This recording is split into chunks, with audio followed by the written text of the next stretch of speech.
It's the 12th day of August 2019. Hello, good evening, and welcome to your most authoritative business analysis program live here on TV3. This is Business Focus. My name is Pa Kwesi Asari. So what are we doing today? News of a purported agreement between the country's power distributor and the recently suspended power distribution services, PDS, is reportedly making power consumers anxious. Now, the government on the 30th of July announced the immediate suspension of an earlier agreement for PDS to take over the management and assets of ECG, citing fraud as the main reason for this latest action. Well, Ghanaians were promised an investigation into the unraveling of this matter, both the persons behind this fraudulent acquisition and the extent of losses or otherwise to the state. However, questions have emanated about who gave ECG the overriding powers to contract PDS, a company that has been duly suspended by the Minister of Energy. Tonight, we'll discuss the recent development with this matter, as well as seek answers and contributions to fixing the country's energy sector crisis. We also have the Movers segment, Tech Today, Trader Slots, Business Trends, and an analysis of the stock and commodity market figures. First, we begin with a summary of stories that made headlines over the past 7 days. But first, let's bring you technology today.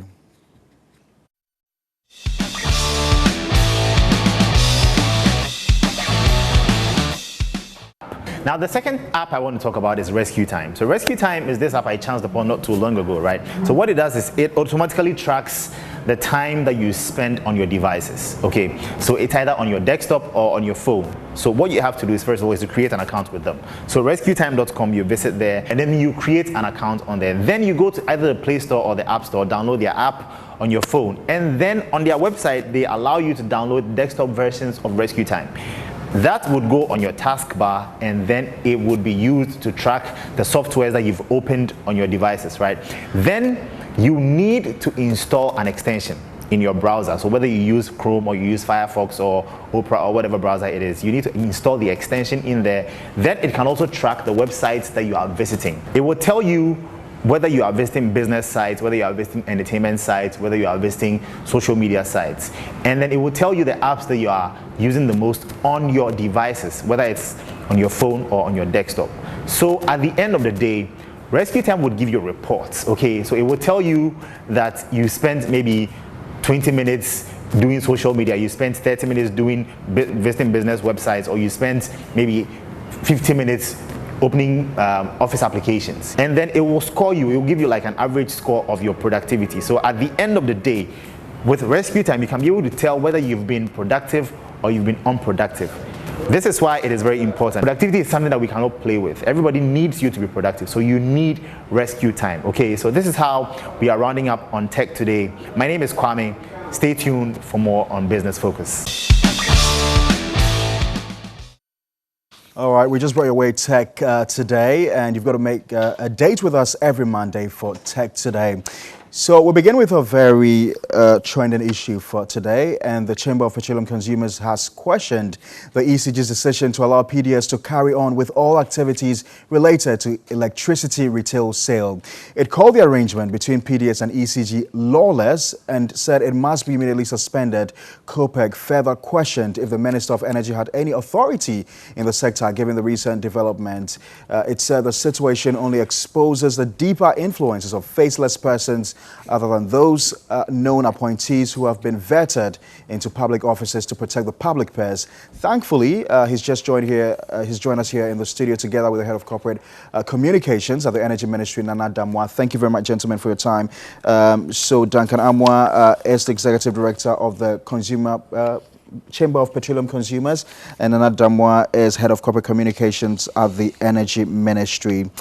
So I'll start off with you, Duncan. You represent the Chamber of Petroleum Consumers. Just remind you that this program is streaming live on Facebook. You can also join us with the views, comments, and suggestions. Feel free. We're very active on social media. Our handle is CV3GH on Facebook and on Twitter. So, Duncan, you came up with a statement sometime this week describing the arrangement between PDS and the ECG to retail power as lawless.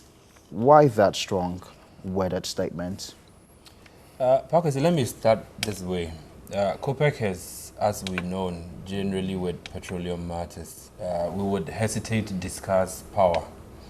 Unfortunately, the trend recently leaves us no option but to sometimes intervene when issues surrounding power is concerned. Mind you, when you mention energy, you are discussing both petroleum and power. We've been able to deregulate petroleum pricing in Ghana. So what it means is that we are not creating overruns or further debts in petroleum. If you hear of debts now or recently, we are probably looking at the sort of overruns, the debts that we are probably pushing in the power sector. And I think that if you are as passionate as we are about fuel prices being affordable for Ghanaians, you should also be interested in the source of the debts that invariably gets padded onto our fuel pricing. And that is the more reason why in recent times you probably hear us discuss power matters, but normally, generally, we would have discussed just petroleum So matters. this is just a preamble to what you actually want to say. So yes. why are you describing the arrangement between PDS and ECG as lawless? Pakisi, not long ago, we had the sector minister for energy, the Honorable John Peter Amewu, suspend the activities of PDS as far as the concession agreement is concerned. Mind you, the information minister had also come out to say that government needed some 30 days to do a thorough investigation into activities of PDS as to whether there were some fraud in quotes, right, as far as the concession agreement itself was concerned, leading to the takeover of ECG by PDS. And I think Ghanaians gave the benefit of doubt that the government would indeed need to get to the bottom of this.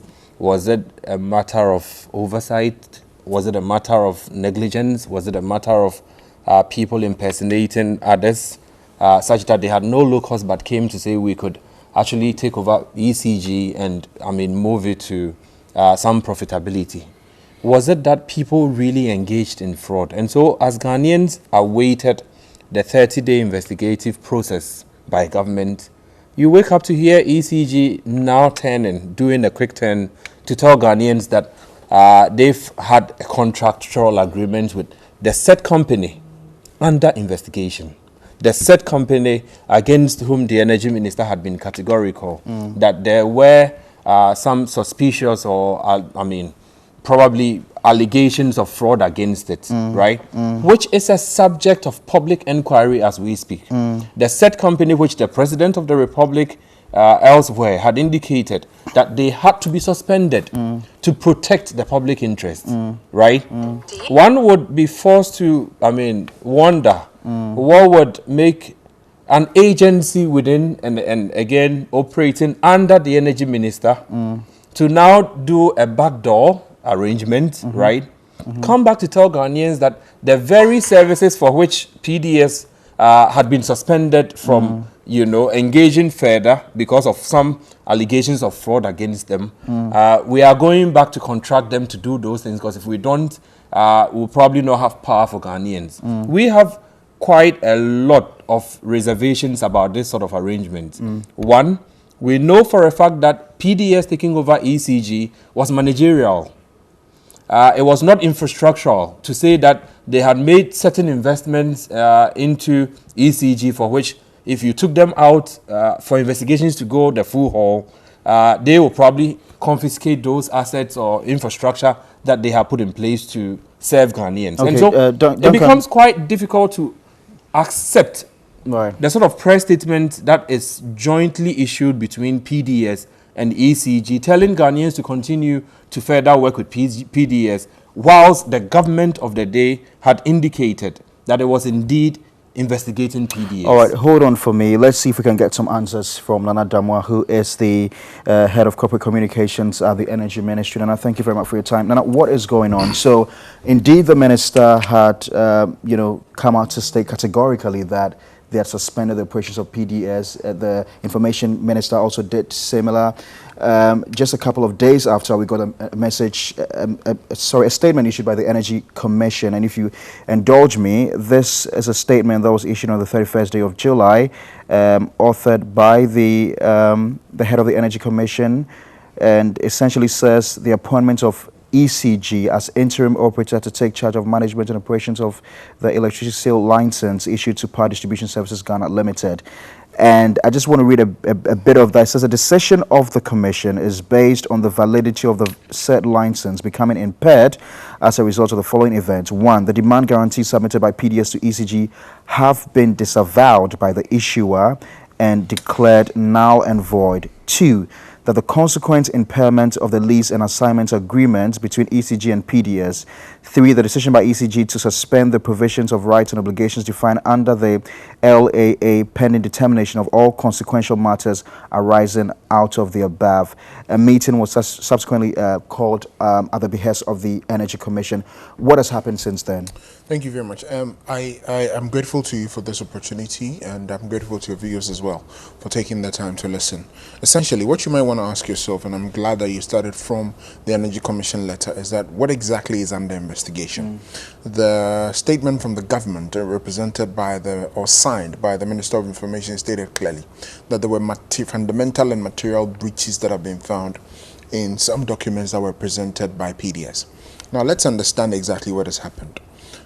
Before the lease and assignment was done, some documentation was required, and as part of that was a guarantee, which was an insurance guarantee that was to be presented.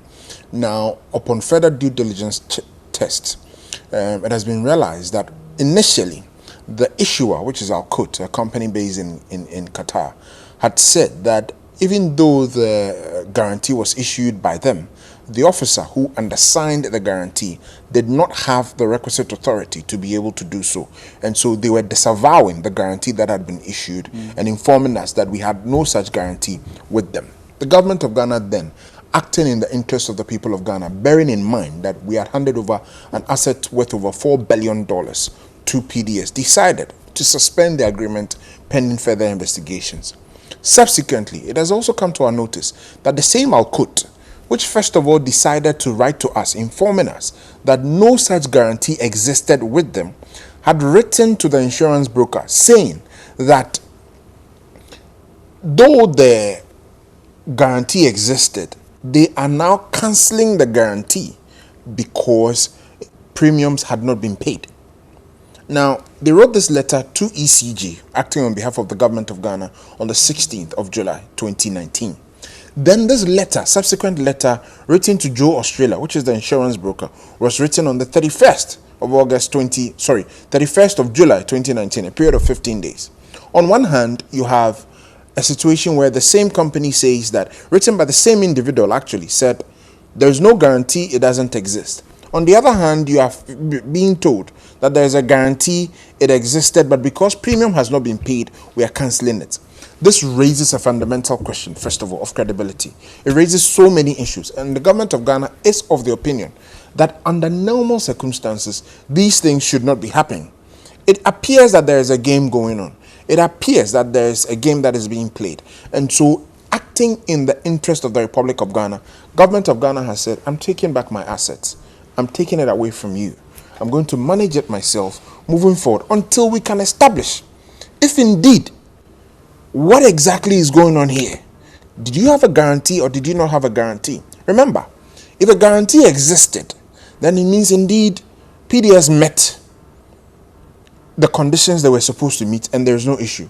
If a guarantee did not exist, then there is a problem. Now, the word fraud was used initially by Alkut itself, which said that the officer that had signed the document acted fraudulently. Therefore, the ministry said, if indeed the officer has acted fraudulently, then the government of Ghana is relying on a fraudulent document. So we need to look at it and be very careful. Without investigations? See, that's the point that we also need to come to. The question of due diligence has come up. Due diligence was carried out. On the first round, nothing appeared abnormal. At the second round, nothing appeared abnormal. On the third round, that is when we receive a letter from our court saying that, well, we've checked out the documents that you've given us, the first time, second time. We have now realized that indeed the officer that signed did not have the authority to do so. So on the basis of that, we are denying the existence of this guarantee, claiming fraud on behalf of an officer of our court. Government of Ghana has acted to take away the assets pending an investigation into all of this. That's one side that we need to understand and understand clearly. Therefore, what has happened? The government of Ghana said, we've taken away the assets from UPDS, we've handed it over to ECG. Okay. So ECG are now the managers of the power distribution system in this country. However, let's be practical. ECG used to have over 6,700 workers as at February 27th, where this agreement was finalized and signed for the takeover on March 1st. After the takeover of March 1st, ECG has less than 200 workers. Per the agreement that has been signed, all the workers, except the few that remained with ECG, have been given to PDS. Now, if this has been done within the scope, now that we have taken away the assets from ECG, from PDS, we need to be realistic and realize that until we get to that point of abrogation, human resource still lies with PDS. And we still need that force to be able to run the power systems in this country and distribute power reliably using that workforce. Remember, the expertise that ECG has gathered over the long years of service lies primarily within this workforce, which has now been transferred to PDS. So what we have therefore done, or what ECG has therefore decided to do is, listen, whilst this investigation is going on for the period of 30 days, let us have these contractual agreements between ourselves and PDS to enable some of these services to go on. The ultimate beneficiary of these contractual agreements will be the people of Ghana. Because just before I bring in Duncan, do you fully subscribe to the way this whole issue has been managed? For instance, you talk about this whole issue about fraud first being started by Akut. Subsequently, I've heard both the energy minister and the deputy refer to this as a fraudulent act. And we've seen the information minister sharply rebut that and said, look, there's nothing fraudulent about this. This is an investigation that's ongoing. We read the statement from the Energy Commission, essentially saying that they had suspended the activities of PDS. Subsequently, we're seeing that there's some, work being done between the PDS. I think and ECG. Is this not creating some cloud in the minds of people? One of the major things that I've realized from doing my job over this last 2 years is that the technicalities there very often tend to confuse people. And so it needs a lot of time and a lot of explanation to get people on board to understand exactly what is happening. The Energy Commission, for instance, has said that we are suspending your license. Now, that suspension of the license means that essentially, as an entity, you cannot operate on your own. However, if an entity has a license and the entity decides to subcontract to you, as you may very well be aware, it's very legal. What has happened is that PDS's license has been withdrawn. But we are also being practical in looking at the issues and knowing that the expertise... I asked you about the management of the situation because I'm saying this mindful of the fact that I've had other people within your government, KT Hammond, say, for instance, that he doesn't see PDS coming back. So what are we doing to ourselves? Okay, so if I may, what I'm trying to say to you is that the practicality of it is that whilst these investigations are ongoing, for the next 30 days, and I believe we're left with about, if I'm not lying, 20 days or so, we still need to keep the lights on for the people of Ghana. And the easiest and most reliable way of doing that is under the current arrangements that we have done. Let's not run away from that. And you don't think they've been murky? I'm coming. You don't think it's been murky? Let's not run away from that. You don't think it's been murky? Let's not run away from that. Let's look at it from the point of view of the Ghanaian. First of all, I'll come back to you. If you just give me a minute to land. If you just give me a minute to land. What we need to understand is that everything that has been done by the government of Ghana, spearheaded by the Ministries of Finance and the Ministry of Energy, is with one thing in mind: the people of Ghana. First of all, protecting the assets of the country, and then secondly, acting to keep the lights and the power on. These arrangements that have been made with alternatives, with better alternatives, perhaps may not or should not have been made. But the reality is, when you look at it under the terms on which we find ourselves, this is the best we can do. You think it's the best you It's can the do? best we can do. I'll come back to you, Duncan. Parkwesi, I will beg to differ with Nana Damwa. Okay. On two grounds. One, legally and financially, it doesn't seem the most prudent thing to do. If the Energy Commission has suspended the operating license of PDS, what it means to every operator in the country is that PDS, as we speak, is a persona non grata entity. You cannot do business with PDS. But the majority of PDS workers PK. were formerly with ECG. You see, what I'm establishing here, the legal status of what we have done, why we called it lawless, right? So I have a license to buy cocoa, right? Cocoa Board, as a result of its suspicions or investigations, believes that my license has a certain challenge, right? Which has been revoked from our court.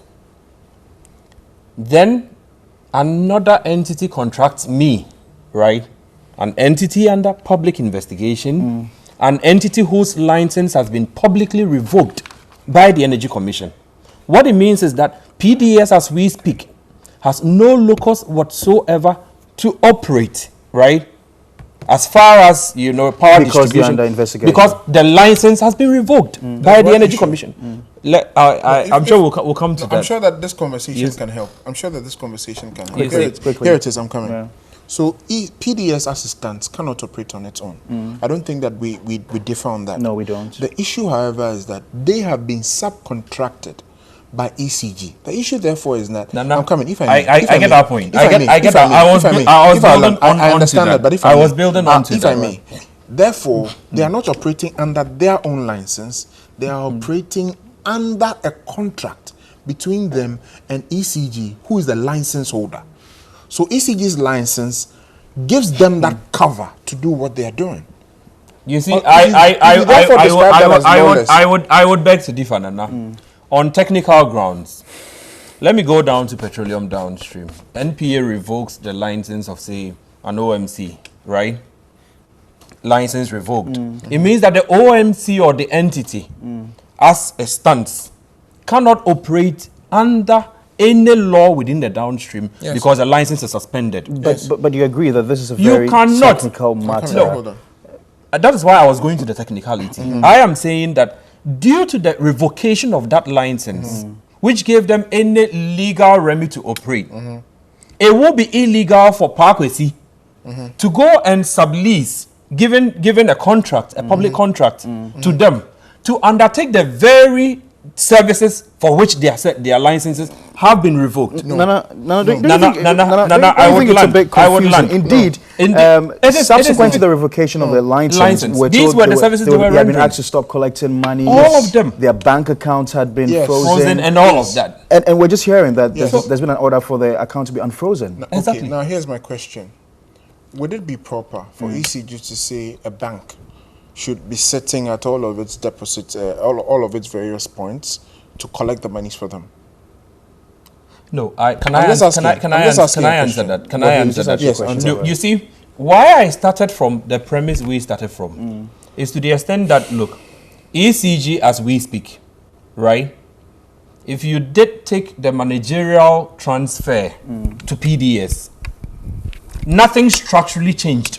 Because it's practically the same It's practically the same people, the same facilities or infrastructure, their offices. Hierarchy is the hierarchy. I mean, you've transferred whatever management to PDS to manage your facility for you and to turn it into a profit-making, venture. Hold on for me. But Nana, when I spoke to the energy minister, and when you look at the statement that was issued even by the energy ministry, we had been assured that there was going to be absolutely no interruption to power supply. So, first of all, let me correct this. The energy ministry has not issued any statement on this. So when I spoke to the energy minister. Yes, but then the information minister has issued a statement on this, number one. Secondly, to go back to the point I was making to you, right?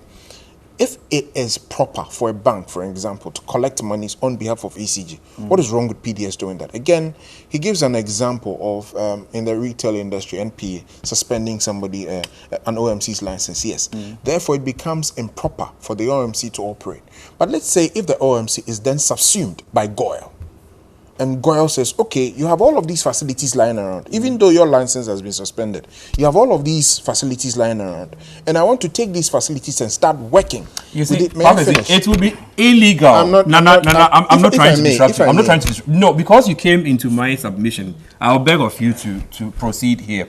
It will be completely illegal for another entity to contract or subcontract an entity whose license has been revoked. Completely illegal. No, completely. It is not. You see, PK, what happens is this. The only reason you need a license, right, or to be licensed for any services to be undertaking, is that the licensee or the one giving you the license, the licenser, right, should be able to monitor, right, should be able to superintend, should be able to control, regulate your activities.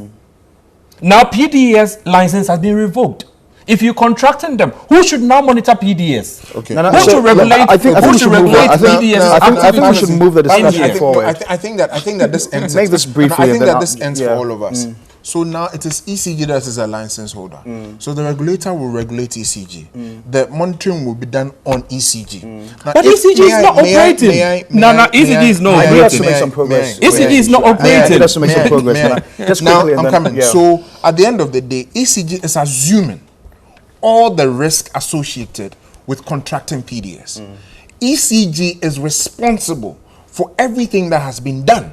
So if at the end of the day, it is found out that some material breaches or something has gone wrong during the period that ECG on its own volition has decided to contract, ECG doesn't have that power. To contract PDS, right? That's a very simple issue for all of us. And so let's move this forward. How many days more do we have to come to a final conclusion if my memory on this serves, matter? If my memory serves me right, and again I'm using the caveat, if my memory serves me right, it's about 20 more days for this matter to be concluded. Has a delegation returned from the Dubai? Qatar delegation has left. I'm aware that the delegation to Washington has also left, and we are looking forward to various very fruitful discussions. What you need to remember is that the delegation to Qatar is going to establish exactly what the facts are around this guarantee issue and what exactly has happened. The delegation to Washington is also going to find out what is the way forward. Bear in mind the fact that we have about $198 million still pending on the MCC, and government wants to ensure that the people of Ghana gets the best benefit out of whatever it is that has happened. There are challenges, yes, I agree, and this is not the best possible situation, and government of Ghana would not have loved to be in this position. But the reality is, if we are here, then we need to ensure that we act with dispatch to protect the interests of the people of Ghana. What are the interests here? Major one, the asset itself, $4 billion protected. The president make that submission. Secondly, keeping the lights on no matter what. We have realized that ECG has a constraint with staff strength and expertise, among others. We've done the necessary things that we need to do to ensure that the lights stay on for the people of Ghana while the investigations continue.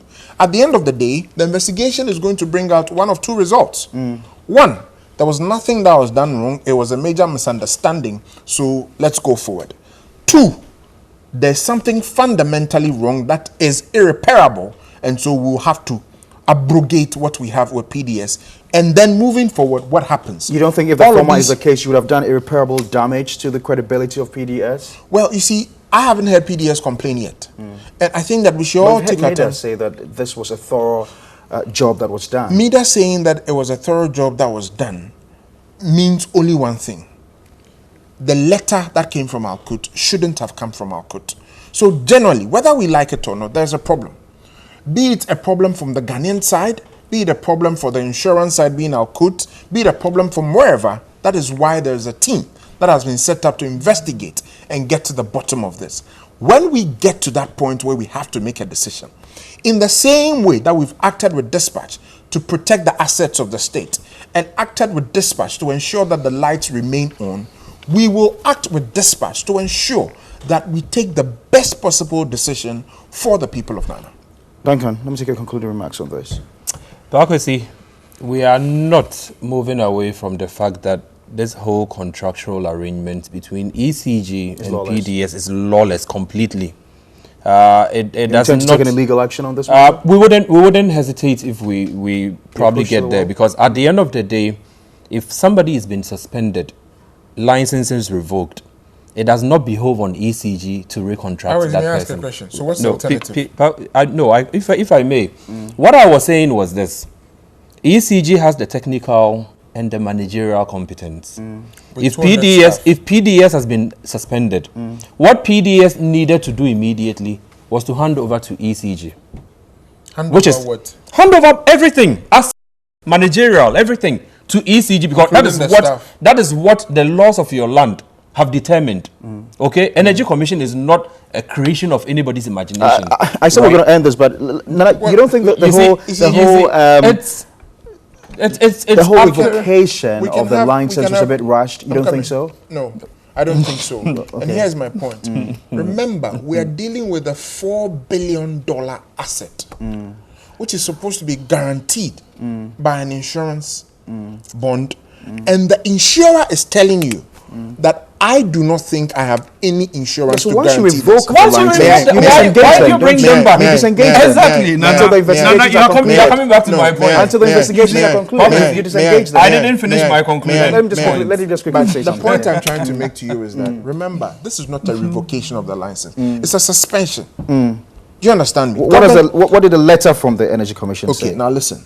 Government immediately came out and said that we have suspended what we have with PDS pending further investigations. That is exactly what it is. The Energy Commission says, well, government has notified us, or we have received notice from ECG that there is a problem. And so for a period, this has been, what do you call it? Your services are suspended. Services are suspended. I'm afraid we've got to end this discussion. But again, the letter from the Energy Commission says appointment of the Electricity Company of Ghana as interim operator to take charge of the management and operation of electricity sale license. Until you conclude investigation. Issued to power distribution services Ghana Limited.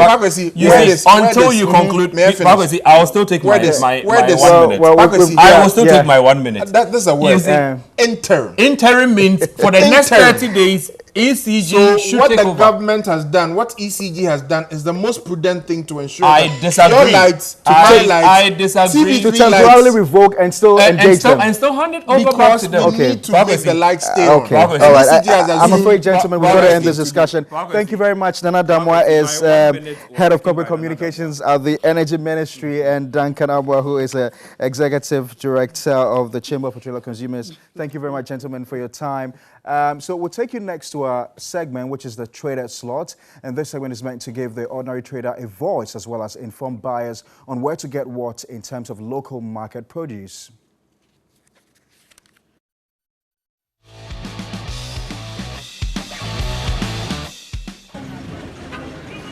It's another edition of Trader Slots on Business Focus. Welcome. Today, we find out which fruits are in season at the Kaneshi market.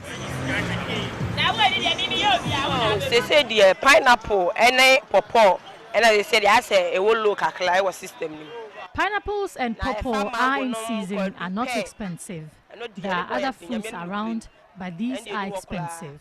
They said and your man I say I want one kakaka. And a pawpaw so we are pediable. If you want very ripened pawpaw, then you can keep it in an open space where it can get a lot of air. It is not advisable to use any medicine to ripen it. They say Bangwadaka 9 million. Maybe I am going to see next week. A crate of mango is 900 cedis, but likely to increase to 950 cedis. You can pay between 5 to 7 cedis for 3 mangoes, or even 10 cedis for 1. That's it for this edition. Thank you for joining us. See you next week.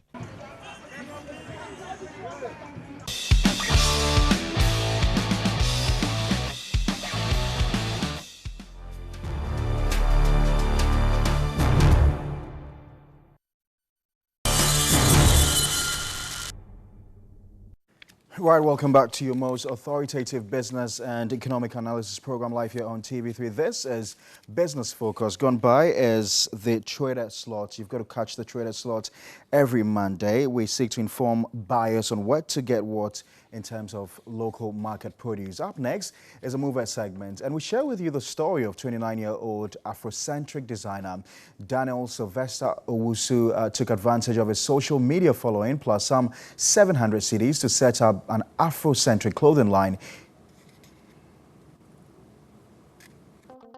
Social media, despite the fun, also has some economic benefits. But how many people know about this development?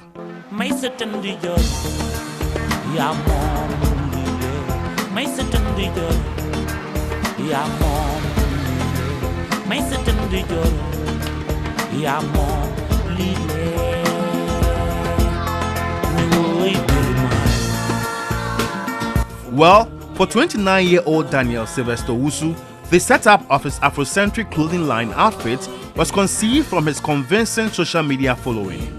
Growing up, I have this passion for African stuff. I have this passion for Afro things, passion for fabrics.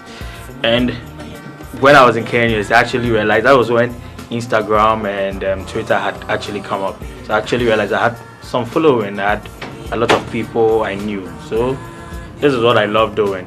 Why not put it into action or probably and make money out of it? With that in mind and some 700 Ghana cedis, the fashion business was born. With his car boot as his shop, he managed to run the business smoothly, which made him mobilize more funds to acquire a shop. But what are the challenges in a business like this? If you are not really smart, you're going to break even. Like the economists say, break even is the actual profit, but then you have to make abnormal profits. That actually makes sense. But in Ghana, let's say this shop, I'm paying taxes, I'm paying levies, AMA is coming, GRA is coming, just the signboard over there, I pay like 200 cedis. You understand? Then you get it. So the money is actually going back to the government, and it's difficult getting reliefs out here, like tax reliefs and other supports. A lot of times it has to be based on nepotism and favoritism kind of things. So it's difficult, but then, like they always say, it's boiled down to passion. He pays critical attention to nature and videos on social media to come out with design concepts. I want to try something and see how good I'll look in it. Okay, let me do my selection. Let me see. Let me try. My cameraman, just give me some food.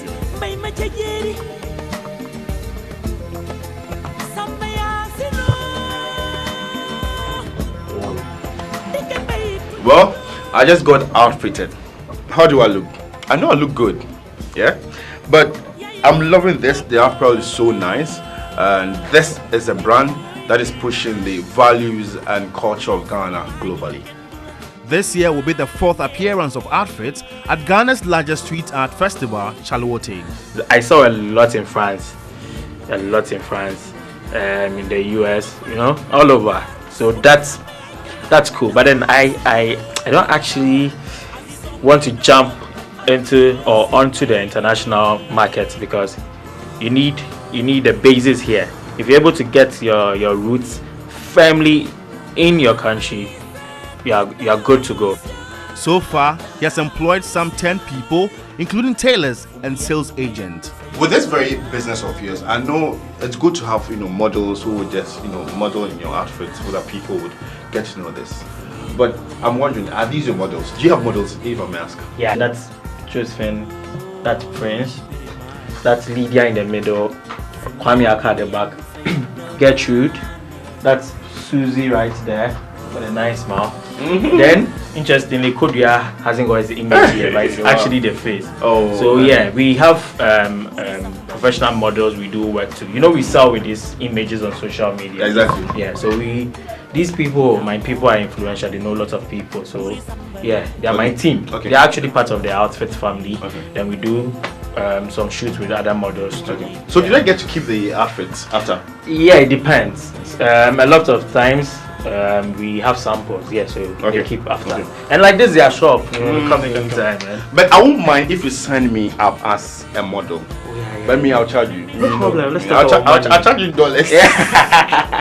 For Sylvester, he takes feedback into good faith and works on them, and that, among others, have brought outfits this far. He expects government to pamper entrepreneurs like him with tax reliefs to boost their businesses. At least start and fail and have a reason. These were his last words to the youth out there confused as to what to do in life.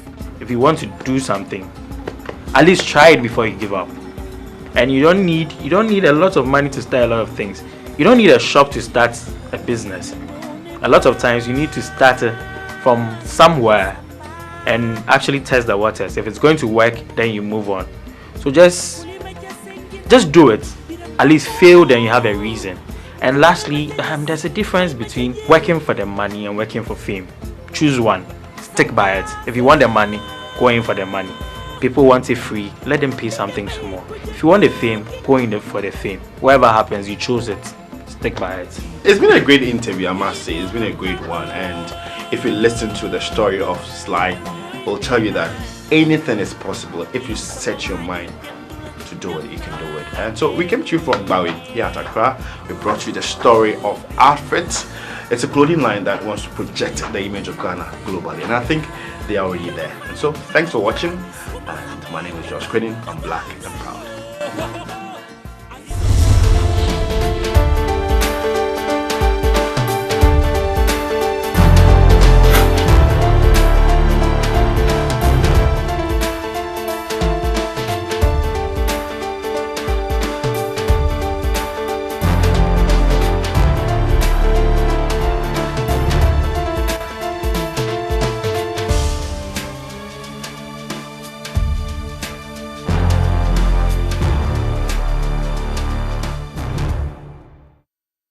I'm sure you got some inspiration from the Mover segment. So let's wrap up the show tonight with Business Trends. This segment is telling you what is on offer at most business outfits.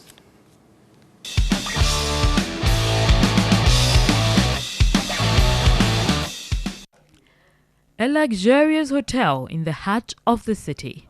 The Holiday Inn is superb for families, business stays, or just personal quiet time. You enjoy an air-conditioned, soundproofed room overlooking across the city skyline, flick through satellite channels, and play movies on the 32-inch flat-screen TV. Complimentary tea and coffee are provided, and a stocked mini fridge on request. Step up to a suite for its vast space and separate living area, or choose the luxury of a lavish presidential suite. For a restful sleep with serene views of the city and airport, the Holiday Inn is your first choice for affordable luxury.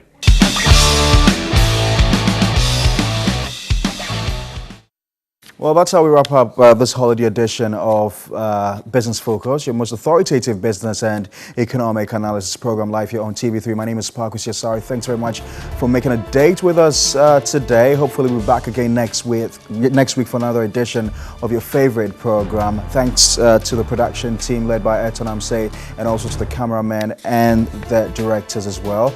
Bye-bye for now. We've got News 360 coming up shortly.